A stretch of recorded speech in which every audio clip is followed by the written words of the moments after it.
राजकीय घडामोडी। मुंडवा जमीन गैरव्यवहार प्रकरणामध्ये पार्थ पवारांना अभय एका वृत्तपत्राचा हा दावा, 2 अधिकाऱ्यांविरोधात कारवाईची शिफारस, अहवाल सादर। वृत्तपत्रातून हा दावा करण्यात आला। पार्थ यांचा थेट संबंध नाही, अहवालामध्ये हा उल्लेख।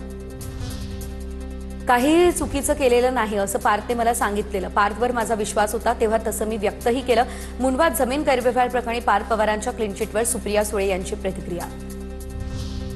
मुंडवा प्रकरणामध्ये क्लीन चिट देण्यासाठीच समिती नेमली। खारगे समिती राजकीय दृष्ट्या ज्यांना मोकळं करायचं त्यांना करेल, सामंत विजय कुंभार यांचा खारगे समितीवरती हा आरोप। मुंडवा जमीन गैरव्यवहार प्रकरणामध्ये शीतल तेजवानी जामिनासाठी उच्च न्यायालयामध्ये, तर न्यायमूर्ती एस.जी. डिगे यांच्या एकलपीठानं राज्य सरकारला नोटीस पाठवली।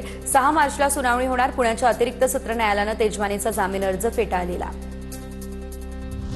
मुंडवा जमीन प्रकरणामध्ये अमेडिया कंपनीला 3 मार्चपर्यंत मुदतवाढ। अमेडिया कंपनीला दंडाची रक्कम वसुलीसाठी दिलेली 2 महिन्यांची मुदत संपली। कागदपत्रांच्या पूर्ततेसाठी आता विभागानं 15 दिवसांची मुदत कंपनीला वाढवून दिली। 26 तारखेला राष्ट्रवादीच्या राष्ट्रीय अध्यक्षपदाची निवड होणार। बैठकीमध्ये विलिनीकरणावरती चर्चा नाही, कुठलाही अजेंडा नाही। देवगिरीवरील बैठकीनंतर सुनील तटकरेंची ही माहिती। ब्लॅक बॉक्सचा अहवाल समोर यायला हवा, तटकरेंचं वक्तव्य। अजित पवार यांच्या विमान अपघातातील ब्लॅक बॉक्स जळालेल्या अवस्थेत सापडला, सूत्रांची माहिती। डेटा रिकव्हरीसाठी ब्लॅक बॉक्स परदेशात पाठवण्याची देखील शक्यता। चौकशीबाबत सरकार 1 ते 2 दिवसांमध्ये महत्त्वाचा निर्णय घेणार, सूत्रांची माहिती। अजित पवारांची फाईल बंद करण्यास अमित शहांनी नकार दिला। शहांच्या नकारानंतर फाईल बंद न केल्याचं भाजप नेते बोलायला लागले। त्यानंतर आता दादांच्या बाबतीत संशयास्पद गोष्टी घडायला लागल्या, संजय राऊतांचा हा मोठा दावा।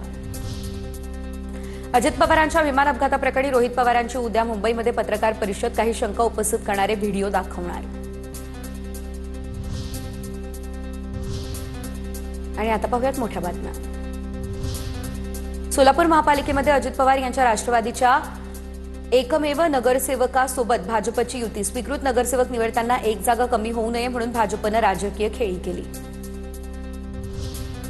भाजपचे नेते सुधीर मुनगंटीवार यांनी चंद्रपूरच्या महापौर संगीता खांडेकर यांच्यासह मुख्यमंत्री फडणवीस यांची भेट घेतली। यावेळेस नगरसेवक देखील उपस्थित राहिले।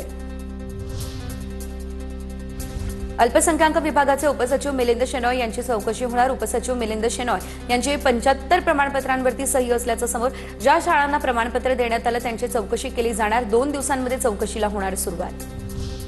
मंत्री नरहरी झिरवाळ यांची आज पत्रकार परिषद। थोड्याच वेळात झिरवाळ माध्यमांसमोर आपली भूमिका मांडणार। मंत्रालय लाच प्रकरणी झिरवाळांच्या दालनातील क्लार्क सध्या पोलीस कोठडीत। उपमुख्यमंत्री सुनेत्रा पवारांनी नरहरी झिरवाळ यांच्यावरती नाराजी व्यक्त केली।